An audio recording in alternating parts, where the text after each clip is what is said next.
Многу мина од СДС ми пишуваат, или ќе ме сретнат на улица, обични луѓе членови на СДС и ми велат: "Аве Сашо, знаеме дека нашиве се грешни ко трудни ѓавли. Ама зошто не нарекуваш квислинзи, па после народот не нарекува така нас обичните членови на СДС? Не ли е премногу тежок зборот квислинг или во превод подјермен слуга на странски сили? Аве, другарчина од СДС, бегајте од таму додека уште е време. Ако баш неќете да пребегате во ВМРО, а нема зашто да неќете кога можете да се пишувате албанци за вработување, можете и како комуњарчиња да гласате за ВМРО, тогаш бегајте кај Димче Левица или кај Максо Певица. Не останувајте у СДС, бе, зашто камен на камен нема да остане. А сега да ви објаснам лесно како песна, да не решам да ви го свирнам. Да ве напучам у Александар, што ви напучи сите што ги окупираше на времето. Да не решам да ви го свирнам, тоест да ви го отсвирам песничево лесно. Што е според вас премиерот или председателот на оваа држава ако треба за одложување на рокот за вадење пасоши кој е неуставен да ја праша, да кажеме, Грција и при тоа нема гз да се јави месец дена? Што е тој што прашува странски држави дали може да направи нешто што е од интерес на државата со која што управува?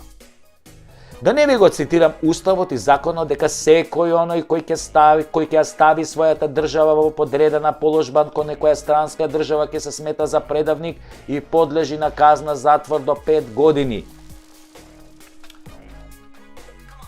5 години затвор за квисли? Малце, бе.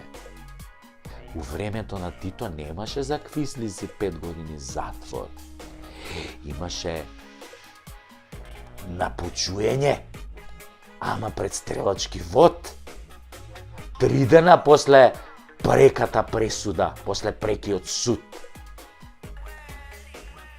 Ако треба, за да сменат рок на пасоши за кои нивните сопствени граѓани плаќаат 2 рати и чекаат и мрзнат во редови со мали деца по 12 часа, ако треба за тоа да го прашаат Мицотакис, па шо себе тие? Хајде, господа членови од СДС, одговорете. И при тоа, пазете, се натегаат кој да му се јавел и тоа јавно го објавуваат како доблест. Демек, еве, ќе ги прашаме грците, бугарите, шо се буните, бе? Ќе ги прашаме најљубезно. И они љубезно ќе ни одговорат: смеете, не смеете. До кој степен го донесува предавството на оваа земја.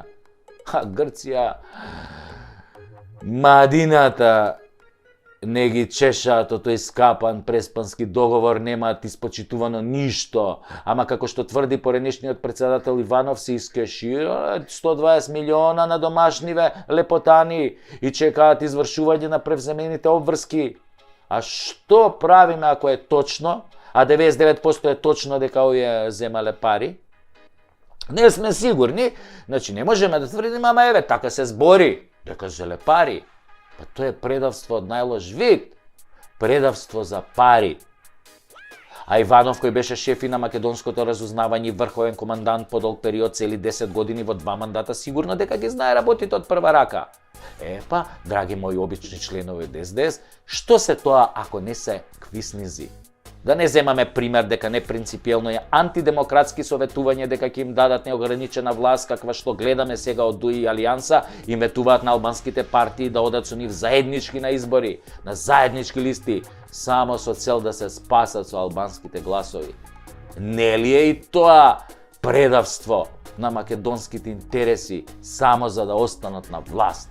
И после да формираат влада во која ќе има 20 министри албанци, премиер, председател на собрание, а СДС ќе глуми малцинство во некоја си така наречено проевропска влада. Лап лап лап, лап лап лап, лап лап лап лап, Евростап, Евростап, лап лап лап, лап лап лап лап, Евростап. Не се тоа квислинзи.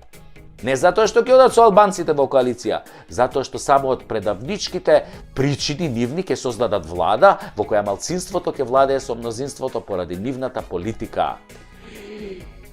Апартхейд, класичен, кој во Јужна Африка пред 30 и кусур години. Или едноставно, зашто некој со 20 пратеници во парламент да има 20 министри? Каде го има бе тоа? Во која држава? Тоа се раководството на СДС, само за да се спасат од криминалот и предасфалта што ги направија во изминативе 7 години. А за тоа како ДУИ и Алијанса владеат, и не треба повеќе да се зборува. Секој ден слушате како владеат, секој ден чувствувате на своја кожа, секој ден има по некој нов скандал. Абе, скандали ви ги прават као да зимаат антибиотици на секој 8 сата. Не дочекуваат ни 12 сата, ни 20, на 8 сата, бе. Нов скандал. Замислете го следниот член на Фондот за иновации од ДУИ, земал па си отворил фирма, па сам на себе си доделил грант од 10.000 евра. Се почастил малце. За кикирики, за себе. Абе, за Кири и Рашковски не лежат за истата работа. Ама за Кири не е ДУИ.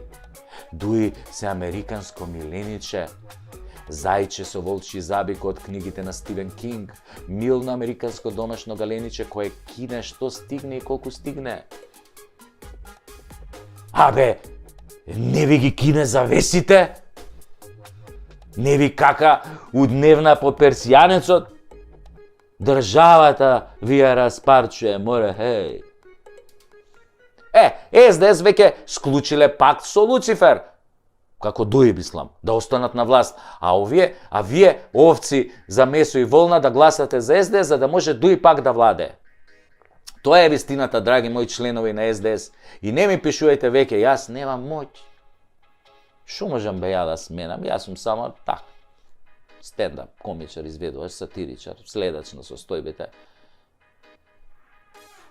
Јас немам сила. Немам сила да менувам државава политички. Немам таа сила. Освен што можам да ги напучам овие од СДС. Многу јако. Ама вие имате сила. Со вашето пенкало. Па нели бевте државотворна партија? А сега сте државотворна партија.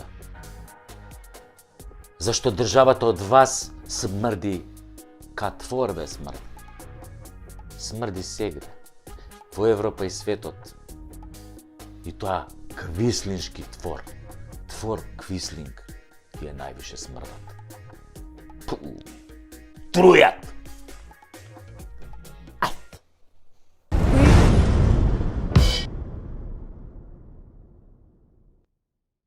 Пардон, ве молам, со песнава неќам памет да ви солам.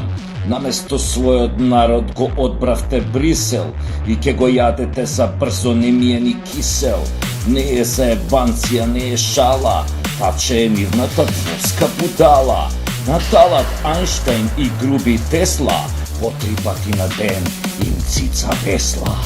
Станавте политички мрши, нормално тогаш секој на фаца ке ви сврши. Бугарија и Грција во скуп ве седна, да ве прца и да ве клеца и јако ве ебна.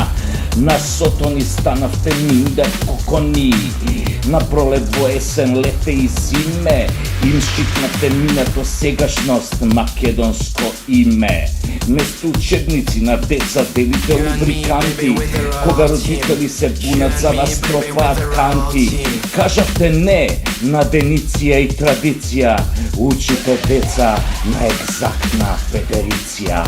Да не тупам, него 8 мај, на вашиот курварлук и петрлук му се гледа крај. До.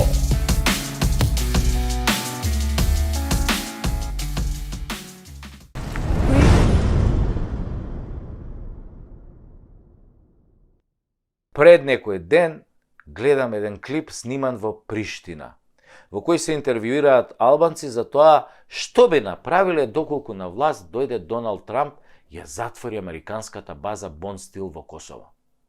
Некој ќе рече тоа не е возможно, а ја ќе речам погледнете го Афганистан и што се случи таму. се повлекоа за 10 дена од земјата во која 20 fucking години се бореа против талибанците и светскиот тероризам, оставајќи им целата земја повторно на истите талибанци со половина донесена опрема која е 1/100 од тоа што го има на Косово. Дали е можно американското напуштање на Косово е прашањето? Па кажете ми вие. Албанците кои живеат на Косово и млади и стари мислат дека е возможно. И тоа сите што се појавија пред камера кажаа така, дека е возможно. И дали имаат решение за себе во тој случај, се отвара второ прашање, велат дека имаат. Сите интервјуирани албанци рекоа дека доколку Трамп ја затвори Бон Стил, дека ќе си ги соберат парталите и фамилиите и ќе заминат од Косово заедно со американската војска. Дека немаат намера да ја чекаат српската војска ниту еден миг. А јас искрено, гледајќи ги како се силни јаки и гледајќи го оној Курти, како се заканува кај ќе стигне, мислев дека барем ќе си ја бранат државата. Ама времето на војни изгледа е резервирано само за јаките и добрите вазали. Сите други сме колатерална штета. А и што да се борат кога имаат матична држава? Ама и тие да ти биле ко нас, само на бегање ги терало. Сега ми фалеше делот од клипот каде ќе бегаат. Ако се знае дека најблиската локација за бегање на американците е најблиската земја членка на НАТО, ај погодете која е таа земја од 3 пати. Веројатно со нив ќе дојдат и албанците во таа земја од НАТО која погодувате која е, кои не сакаат блиски средби од трет вид со србите. И така приказнава гледано од сегашната перспектива изгледа како издржи Вучичу додека да победи Трамп, а обично првиот подпис што го става председателот е за повлекување од некаде. Да ве подсетам, првиот подпис на Бајден беше за повлекување од Авганистан. Чудни се тоа некои коинциденции во принцип. Исто така многу се чудни коинциденциите дека во Скопје има голема побарувачка на станови, кои се купуваат, а во нив никој не живее. Веројатно со нив ќе дојдат и албанците кои, ако се земе предвид дека околу 200.000 граѓани имаат по 3 пасоши, косовски, албански, северно-македонски, да предпоставиме според тоа кој ќе живее во новите згради во Струга, Кичево, Гостивар, Тетово, Чаир, Изгет Мол, па и Карпош не е за фрлање. Еве сега Пуцко ќе го направи фамозниот алумина простор. Факт, затоа што нашите луѓе не купуваат. Младите и македонците и албанците избегаа на запад. Германија полна, Лондон полн, Малта, Швајцарија, Австрија фул, Италија, Чешка, Белгија, Холандија, некој ќе рече, абе сашо, тоа е теорија на заговор. Да, теорија на заговор. И се докаже дека заговорите се 100% вистина. Како беше теорија на заговор кулите близначки, нападот во Авганистан, внесувањето демократија во Кабул и на крај чао море. Ми одосмо, еве другарчиња во Талибан ке се уселат, они се ќе ја водат држава. Така исто и со коронава што ја фативме од јадење љилјаци. Па сега ни се случува и тоа што не веруевме дека ќе ни се случи. Па кој тоа ќе го смени името? Нели така се викаше? Па нели некој овој Пендаровски се колнече, вика, која е таа будала, вика што ќе смени името. Па маме ни еба после. Ако имаш доволно предавници, не постои ни една теорија на заговор што не можеш да оствариш. Исто е и теоријава на заговор дека за да влезе Србија во НАТО треба да си го врати Косово и да се одрече од Русија. Потоа дека Македонија е само територија за раскусурување и за нивелирање на граници и дека Украина мора да се подскрати малку, да се отфикари за да опстане. Ама само како житница за храна со контролиран режим од Вашингтон. А потоа ќе мора да ги враќа едно 150-500.000 години парите од Европа и САД во жито и храна. Односно, лево ќе биде НАТО, десно ќе биде БРИКС и Русија. Нема и да има дупки и островчиња. Ете, тоа е таа теорија на заговор која ја издаде само едно клипче снимено на пазар во Приштина. Кој сака нека верува, кој сака нека се прави наудрен. Наудрените обично прво ги удираат. Затоа што е полесно. Не се внимателни, гледаат на страна. Тргаат поглед, зихераши, лешпери. А ние ќе бидеме спремни, бога ми. Ќе изградиме уште некој стан за тоа време. Одлична стратегија. Битно да им ги земеш парите. Они во никој случај, тоест они во секој случај ќе ти ја земат државата. Ти парите, они државата. Хај еби га. Теорија на заговор.